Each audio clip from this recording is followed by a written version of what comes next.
Hello, and welcome to 5 Minute Math. Today we are looking at the TEKS tool strip diagram.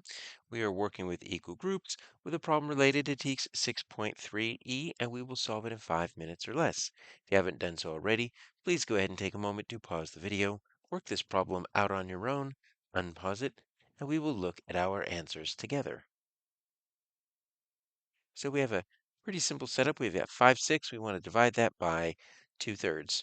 But we already know a few things about this, right? So this term, this larger term, this is our dividend.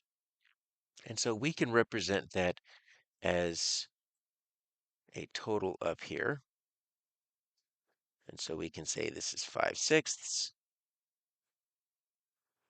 And we have a divisor, all right? So we are dividing it into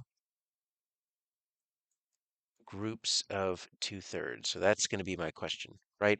How many groups of 2/3 can we put in there? So I'm just going to kind of put a box like this,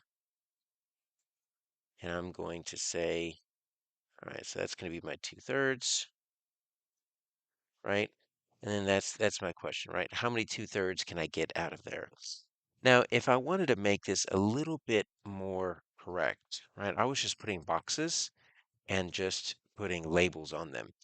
What we could do is we could expand this. Okay, so let's see if we can make these actually correct in regards to, I'm going to make this one whole. And then what I'm going to do is I'm going to break it up into sixths, right?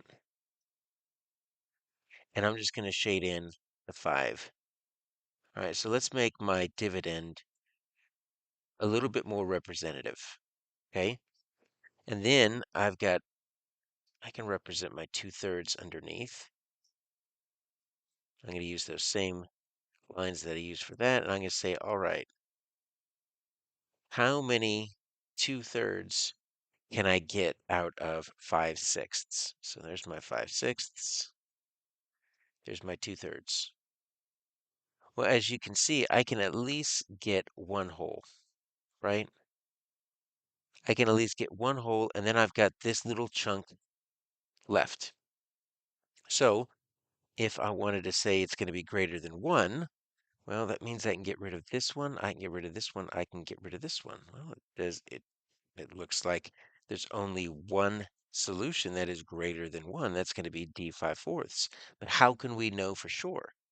Well, I've got my one whole, and then I've got this little leftover, and I wonder what percent of this or what portion of this 2/3 it is. Well, these two together, right, make up a third, right? Those 2/6 make up a third. So basically what I could do is I could break it up like this, and I can say, all right, there's 4 pieces, and the one left over is going to go right there. So I've got one whole one, and then a fourth of it left over because there's 4 pieces in the 2/3, and it takes one of them. And so that's where you get your one whole, and then your 1/4 left over, which equals 5/4. Now that's solving all of this with, with a picture, with a representation. Ultimately, we need to be able to do this without the picture or the representation. So what we need to do is we need to remember the relationship between multiplication and division. All right, so when you take something, and let's say you're going to take 36 and you're going to divide it by 2. All right, so we're going to take half of 36. That's going to get us 18. But you could also take 36 and you can multiply it by 1/2, and you're going to get that same thing. Because dividing by 2 is the same as cutting it in half. So what that means is you can take your divisor here and you can invert it, right? Turn it upside down as long as you change the sign from a division to a multiplication. So we can take our 5/6 divided by 2/3. We can flip that 2/3 just like we did for the 2 to the 1/2, change it to a multiplication, you flip it upside down. You're going to get 15/12. Now we do need to simplify here. When we multiply fractions, we multiply straight across, and you are going to get 5/4 d.